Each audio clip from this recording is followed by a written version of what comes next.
Personal use of microorganism. Whenever you fall ill, the doctor may give you some antibiotic tablets, capsules or injections such as of penicillin. जब आप बीमार होते हो कई बार तो doctor आपको एंटीबायोटिक्स देते हैं, ठीक है, कैप्सूल्स देते हैं, इंजेक्शन देते हैं, सच एज ऑफ पेनिसिलिन के इंजेक्शन दिए जाते हैं. The source of these medicine is micro organism. ये जितनी भी दवाइयां हैं, एंटीबायोटिक्स हैं, ये माइक्रो ऑर्गेनिज्म से ही बनाई जाती हैं.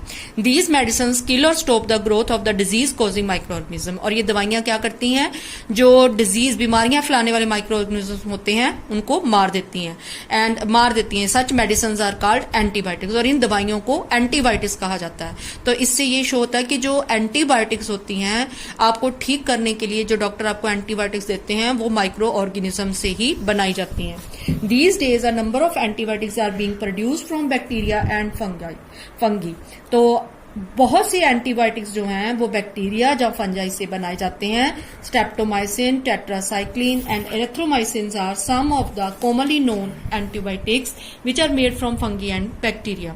और बहुत सी एंटीबायोटिक्स हैं जो बैक्टीरिया और फंगी से बनाए जाते हैं. The antibiotics are manufactured by growing specific micro organisms and are used to cure a variety of diseases. और भी बहुत सी दवाइयां हैं जो माइक्रो ऑर्गेनिज्म से बनती हैं जो बीमारियों का इलाज करने में हेल्पफुल है. Antibiotics are even mixed with the feed of livestock and poultry to check microbial infection in animal.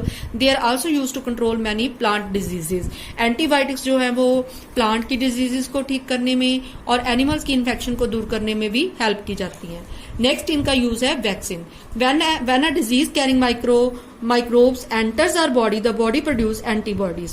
जब भी कोई बीमारी फैलाने वाला माइक्रोब हमारी बॉडी के अंदर दाखिल होता है तो हमारी बॉडी जो है वो एंटीबॉडीज बनाती है उनसे लड़ने के लिए. The body also remember how to fight the microbe if it enters again. So if dead or weakened microbes are introduced in a healthy body, the body fights and kills them by producing suitable antibodies.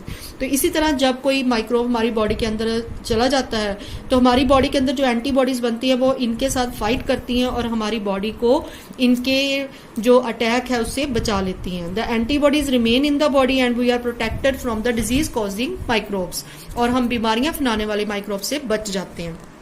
This is how a vaccine works. Several diseases including cholera, tuberculosis, smallpox and hepatitis can be prevented by vaccination.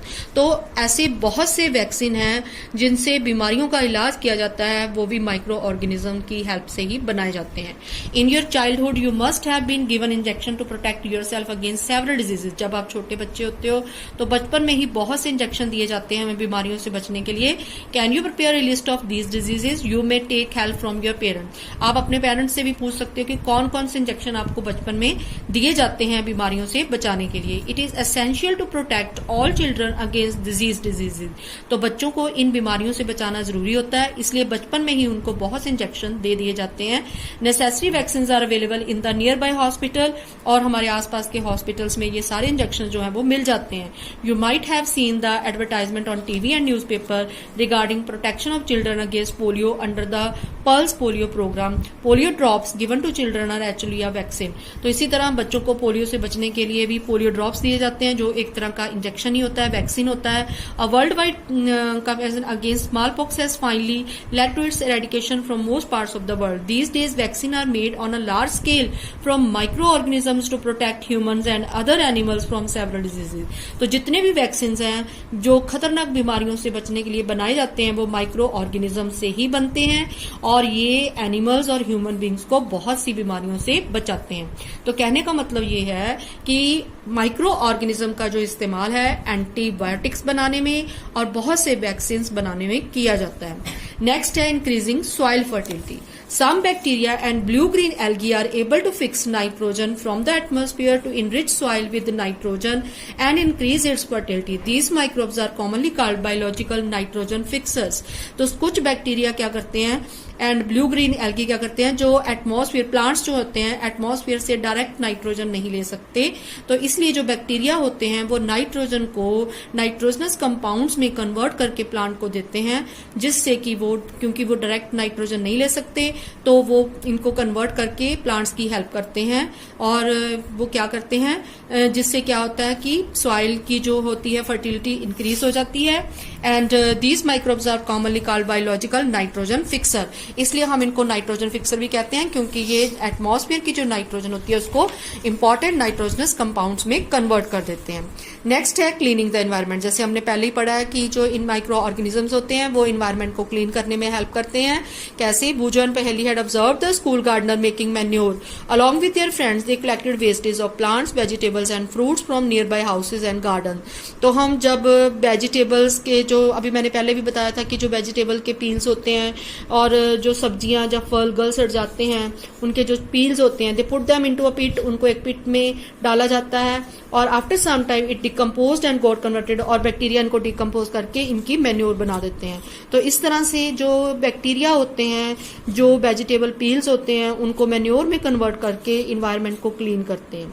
तो यही हमने पढ़ा है कि जो micro organisms हैं वो environment को क्लीन करने में भी हेल्प करते हैं। तो अभी हमने ये टॉपिक पढ़ा है कि माइक्रो ऑर्गेनिजम्स जो हैं वो हमारे फ्रेंड हैं और किस तरह से वो हमारी हेल्प करते हैं। तो हमने क्या यूजेस पढ़े हैं माइक्रो ऑर्गेनिजम्स के, कि माइक्रो ऑर्गेनिजम्स जो हैं क्या क्या हमारी हेल्प करते हैं। हमने क्या पढ़ा है कि ये कर्ड बनाने में, ब्रेड और केक बनाने में हेल्प करते हैं, इन्वायरमेंट को क्लीन करने में हेल्प करते हैं, सॉइल फर्टिलिटी इंक्रीज करने में हेल्प करते हैं, दूध को दही में कन्वर्ट करने में हेल्प करते हैं, इनसे बाइन अल्कोहल बनाई जाती है, बहुत सी एंटीबॉडीज बनती हैं, वैक्सीन बनते हैं और सॉइल फर्टिलिटी को इंक्रीज करते हैं, इन्वायरमेंट को क्लीन करते हैं। तो इस तरह से माइक्रो ऑर्गेनिजम्स जो हैं वो हमारे फ्रेंड हैं, क्योंकि ये हमारा बहुत साथ देते हैं। इनसे बहुत सी दवाइयां जो हमें बीमारियों से बचाती हैं बनाई जाती हैं, वैक्सीन बनाए जाते हैं। तो इस तरह से माइक्रो ऑर्गेनिजम्स जो हैं वो हमारे फ्रेंड हैं।